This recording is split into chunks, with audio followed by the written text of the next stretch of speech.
blood, screams, prophecy. The great hall of Ragnar Lothbrok trembles with anticipation as a Slog, the Volva queen, writhes in agony upon wolf pelt stained crimson. Outside, thunder splits the Norwegian sky like the gods themselves are watching. The midwives' hands shake as they work, their weathered faces pale with horror. Then it happens. The child slides into the world, and silence crashes down like a battle axe. His legs twist at grotesque angles, the bones soft as river clay, bending in ways that defy nature itself. "Kill it," an elder woman hisses, reaching for her blade. The gods have cursed this creature. But a Slog's eyes blaze with supernatural fire. She snatches the deformed infant to her breast, her voice rising like a war chant. "His name is Ivar, and he will drown the world in blood and glory. What the gods took from his legs, they will give to his mind 1,000-fold." Ragnar Lothbrok enters, his legendary shadow falling across the scene. His sons must be strong. His sons must be warriors. Yet as he stares at this twisted thing, something flickers in his battle-hardened eyes. Not pity, recognition. He sees something the others cannot. A fire. A terrible, consuming brilliance that will make kings tremble. Years crawl by like wounded animals. While other boys chase each other with wooden swords, learning to run and jump and fight, Ivar drags himself through the mud like a serpent. His brothers, Bjorn, Ub, Hvitserk, Sigurd, they mock him. They call him groundfish and worm boy. They exclude him from their warrior games. But every insult sharpens Ivar's mind like a whetstone on a blade. He cannot run, so he learns to think 3 moves ahead. He cannot wrestle, so he masters manipulation, reading people's fears and desires like runes carved in stone. His hands grow strong as iron from dragging his useless legs across rocks and frozen earth. His arms become weapons themselves. One winter morning, a pivotal moment. Sigurd, his brother, stands over him, laughing. "What kind of Viking can't even stand? You're no son of Ragnar. You're a mistake." Ivar's eyes go black with rage. In one lightning movement, he grabs an axe leaning against the wall and hurls it.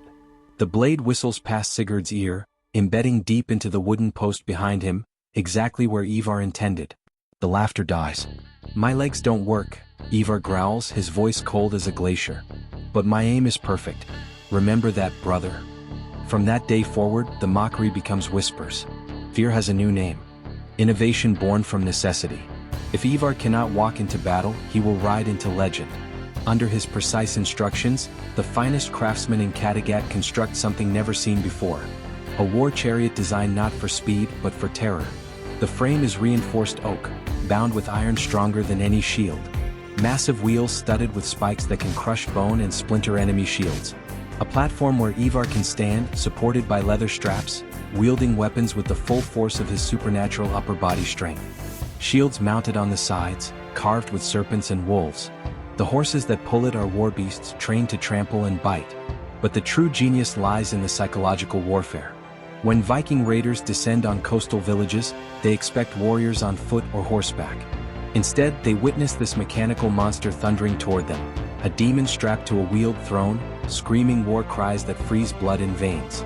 The first time Ivar rides his chariot into combat, against a rival clan disputing territory, the battle is over before it begins. The enemy warriors scatter like leaves before a storm. Those who stand their ground meet his throwing axes, spears, and the crushing wheels of his war machine.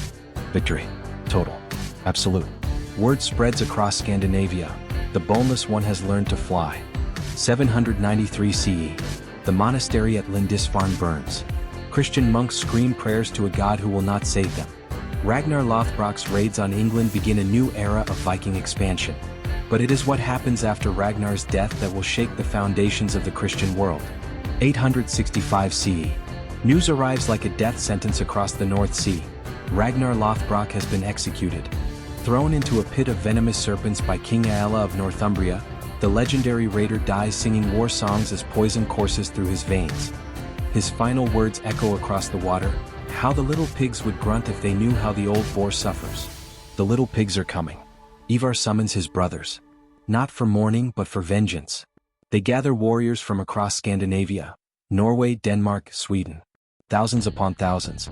The largest Viking army ever assembled. They call it the Great Heathen Army, and Ivar the Boneless becomes its strategic mind, its dark beating heart. The invasion fleet darkens the horizon. Hundreds of longships, dragon-proud and death-laden, descending on England like a plague prophesied in nightmares. They land in East Anglia, and the Anglo-Saxon kingdoms realize too late that this is no raid. This is conquest. This is the apocalypse wearing a Norse face. Ivar doesn't want silver or slaves. He wants blood. He wants kingdoms. He wants revenge carved so deep into English soil that it will bleed for generations. King Aella of Northumbria sits on his throne, surrounded by his house guards, when the doors to his hall explode inward. Viking warriors flood in like a red tide. Aella reaches for his sword, but it's futile. He's dragged from his throne, thrown to the ground, chains locked around his wrists. Ivar enters last, hauled in his chariot by two of his largest warriors. He slides to the ground, crawling toward the captured king with serpentine grace, his face carved from pure malice. "Do you remember my father?" Ivar's voice is soft, almost gentle. "Do you remember how he screamed when your serpents bit into his flesh?" Aella tries to maintain royal dignity, but terror leaks through his eyes. He was a heathen raider who... Ivar's backhand is vicious despite his position. He was Ragnar Lothbrok, and you will know pain that makes serpent venom feel like a mother's kiss. The Blood Eagle. An execution so brutal that historians will debate for centuries whether it was truly practiced or merely legendary propaganda. But in that hall, with Aella chained face down, it becomes horrifyingly real. They cut. They separate.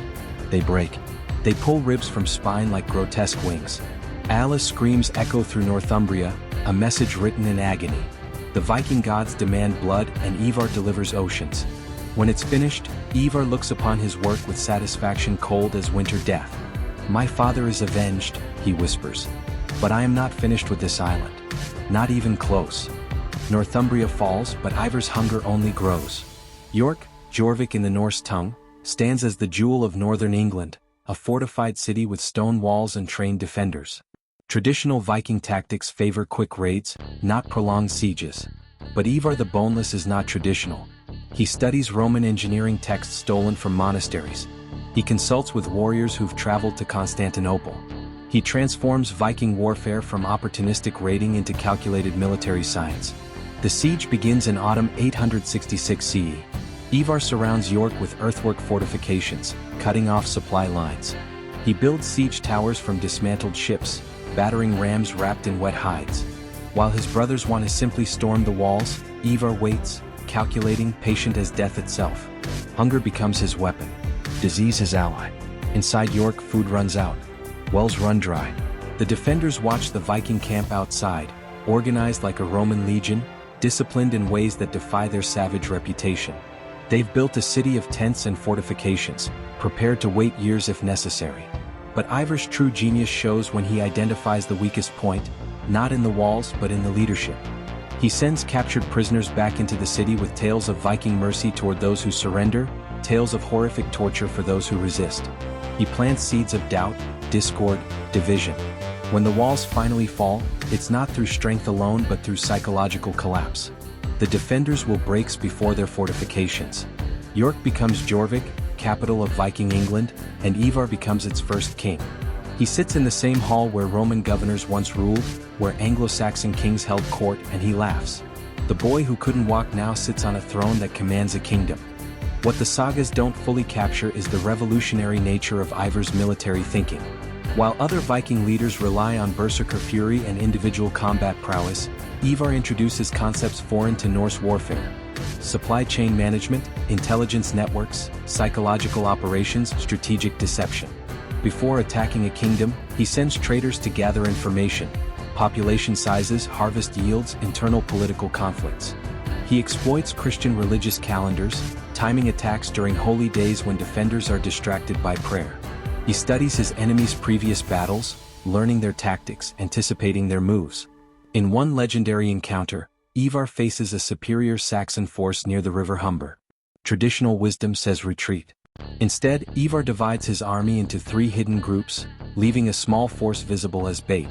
When the Saxons charge what they believe is a weak Viking contingent, Ivar's hidden warriors emerge from forests on both flanks, encircling the enemy in a perfect pincer movement. The Saxons are slaughtered. Their commander, dying with Ivar's spear in his gut, gasps, "You fight like Romans, not barbarians." Ivar leans close, his voice dripping contempt. "We Vikings learn from everyone we conquer." You Christians only pray to your corpse god. That's why you lose. His war councils become legendary. While other jarls argue about glory and honor, Ivar draws maps in the dirt, calculating march times and supply needs. He's the first Viking commander to maintain detailed intelligence on multiple kingdoms simultaneously, planning campaigns years in advance. Bishops and kings begin to fear not the Viking rage but the Viking mind. Ivar the Boneless teaches the medieval world that intelligence is deadlier than any sword. Power corrupts, glory divides. The great heathen army conquers kingdom after kingdom, but success breeds conflict among Ragnar's sons. Ivar and his brothers begin as unified avengers, but ambition tears them apart like wolves fighting over a kill. It starts with disagreements over strategy. Ub wants to settle and farm conquered lands, becoming legitimate rulers. Bjorn dreams of exploring the Mediterranean. Hvitserk follows whoever seems strongest. But Ivar wants endless conquest, perpetual expansion, total domination. The breaking point comes in a war council outside the walls of Mercia. Ivar proposes a winter campaign, pushing south toward Wessex despite exhausted troops and dwindling supplies. Ub refuses. We've avenged father. Ub shouts. We've conquered kingdoms. Enough. Ivar's eyes narrow to slits. Enough? There is no enough. We are Vikings. We take until there's nothing left to take. You're not a Viking, Sigurd interjects, his voice cutting. You're a cripple with delusions. You can't even walk to your own battles. The hall goes silent. Ivar's hand moves faster than thought, grabbing an axe from his belt and hurling it across the room. The blade buries itself in Sigurd's chest with a wet thunk. Sigurd staggers, blood pumping from the wound, his eyes wide with shock. I can't walk, Ivar hisses as his brother collapses, dying. But I can kill just fine. Ub and Hvitserk stare in horror. Bjorn, arriving late, sees his brother's corpse and understands immediately. The great heathen army is finished. The sons of Ragnar are now enemies. The army fractures. Some follow up toward settlement and peace. Others follow Bjorn toward new adventures. But those who crave conquest, who worship war itself, they stay with Ivar. The most violent, the most ruthless, the most dangerous. Ivar's army becomes smaller, but purer in its brutality. And somehow that makes it more terrifying. King Alfred of Wessex is different from other Saxon rulers.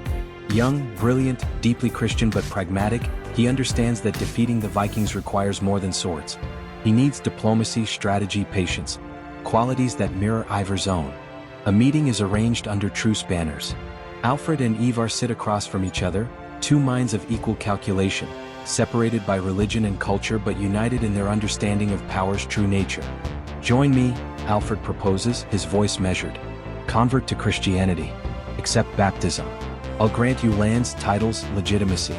You'll rule as a Christian earl, no longer an outlaw pagan. Ivar studies the young king, seeing the intelligence behind the offer. Conversion would end the wars, guarantee his conquered territories, provide stability. Many Vikings have already converted for political advantage. You're Christ, Ivar muses. He was tortured and killed, yes? Hung on wood and left to die. Alfred nods cautiously. He died for our sins and was resurrected. He sounds like a Viking, Ivar interrupts with a cold smile. We respect warriors who die bravely. Perhaps your God and ours are not so different. Hope flickers in Alfred's eyes. But Ivar continues, except your God tells you to turn the other cheek, to forgive your enemies, to love those who hate you. He leans forward. My gods tell me to crush my enemies, to take what I want, to leave my name carved in history with blood and fire. Which god sounds stronger to you, King Alfred? The negotiations fail. Not because Ivar can't see the wisdom in conversion, but because he refuses to bend, even to save himself. His pride is more unyielding than stone, his pagan identity more fundamental than survival itself. Some historians claim Ivar eventually converted on his deathbed, seeking Christian salvation. But the sagas remember him as eternally defiant, choosing Valhalla over heaven, preferring eternal battle to eternal peace. Ivar's ambitions turn westward across the Irish Sea. Dublin, a Viking settlement established decades earlier, has grown wealthy from slave trade and silver commerce. But it lacks strong leadership, divided among petty chieftains who squabble like children. Ivar arrives in 870 CE with a fleet and an army. The local jarls expect negotiation. Instead, Ivar systematically eliminates every rival claimant to power. Some are killed in single combat. Ivar's upper body strength makes him formidable with axe and sword despite his immobility. Others are assassinated, poisoned, or simply disappear into Dublin's harbor with stones tied to their feet. Within months, Ivar establishes himself as King of Dublin, creating a Norse Gaelic kingdom that will last for generations. He fortifies the settlement with stone walls, unusual for Vikings who typically build in wood. He establishes trade routes with Francia, Byzantium, and the Islamic caliphates, transforming Dublin from a raiding base into a commercial power.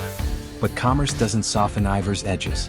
When Irish kingdoms attempt to retake Dublin, he responds with calculated savagery. He doesn't just defeat armies, he erases villages from existence. Survivors spread stories of the boneless king who crawls into battle but emerges covered in enemy blood, whose war chariot crushes skulls into the mud, whose cruelty makes even hardened warriors weep. Ivar's Dublin becomes a center of Viking power in the west, rivaling even Jorvik. He marries a Norse Gaelic princess, producing heirs who will carry his legacy forward. The boy who should have died at birth now has a dynasty, a kingdom, a legend that transcends his physical limitations. On his throne in Dublin, surrounded by tribute silver and captured treasures, Ivar has achieved what seemed impossible. He has become more than a warrior despite never walking. He has become a king. The exact circumstances of Ivar's death remain shrouded in mystery and contradiction, which somehow seems fitting for a man who lived beyond every limitation. The sagas offer competing narratives, each more dramatic than the last. One account claims he died in 873 CE in Ireland, his body finally giving out after years of compensating for his condition. Another suggests he was killed in battle in England, finally meeting an enemy whose blade found its mark. Some stories say he lived into old age, dying peacefully surrounded by sons and grandsons who inherited his strategic brilliance if not his physical affliction. But the most Viking version claims he died as he lived, in the midst of conquest. Leading a raid deep into enemy territory, his war chariot shattered by a Saxon spear wall, Ivar supposedly crawled forward still, dragging himself across corpses and mud, killing enemies even as his own blood poured out, refusing to die until every foe lay dead around him. In this telling, his warriors found him at dawn, surrounded by a circle of enemy corpses, his hands still gripping weapons, his eyes still open and defiant. They say his last words were, "Tell them I never bowed." Whatever the truth, Ivar's death marked the end of an era. The great heathen army's conquest slowed. The unified Viking invasion of England fractured into smaller kingdoms. But the territories he conquered, the kingdoms he established, the fear he instilled, these outlived him by centuries. Anglo-Saxon monks who chronicled the Viking invasions wrote about Ivar with a mixture of hatred and awe. They called him cruel, pagan, demonic. But they also admitted his genius. They acknowledged that this crippled warrior had accomplished what seemed impossible, that his mind had conquered where his body could not. Centuries pass, but Ivar the Boneless refuses to die. His name echoes through medieval literature, in Anglo-Saxon chronicles that curse his memory, in Icelandic sagas that celebrate his cunning, in Irish annals that record his reign with grudging respect. Modern archaeological discoveries continue to uncover evidence of his campaigns. Mass graves in England dating to the Great Heathen Army's invasion. Fortifications in Dublin that match saga descriptions. Hoards of silver buried during Viking raids, exactly where the chronicles said Ivar's army struck. But the greatest mystery remains his condition itself. Modern medical historians debate what boneless actually meant. Osteogenesis imperfecta, brittle bone disease? Ehlers-Danlos syndrome causing joint hypermobility? Paralysis from birth trauma? Or was boneless metaphorical, referring to his flexibility in tactics, his willingness to bend honor codes when strategy demanded? Perhaps it doesn't matter. The physical truth pales beside the mythological power. Ivar the Boneless became a symbol of overcoming the impossible, of turning weakness into strength, of proving that the human mind can conquer any limitation the body imposes. Television series like Vikings introduce him to new generations, portraying him as a calculating genius whose disability fuels rather than limits his ambition. Video games feature him as a legendary commander. Historical novels explore his psychology, imagining the rage and brilliance burning inside someone the world expected to die at birth. In an age obsessed with physical perfection, Ivar's story resonates differently. He reminds us that history's greatest conquerors aren't always the strongest or fastest. Sometimes they're the most intelligent, the most determined, the most willing to rewrite rules that others accept as unchangeable. The boy who couldn't walk became the man kings feared. The child marked for death became the warrior who conquered kingdoms. The broken body housed a mind that changed medieval history. Ivar the Boneless, tactician, manipulator, conqueror, king. A legend built not on strength, but on wool forged in the fires of adversity, sharpened on the whetstone of mockery, and unleashed upon a world that underestimated him until it was far too late. His saga asks us, what limitations do we accept simply because others tell us they cannot be overcome? What impossible victories await those stubborn enough to redefine what's possible? In the end, Ivar didn't just refuse to die. He refused to be limited. And in that refusal, he became immortal.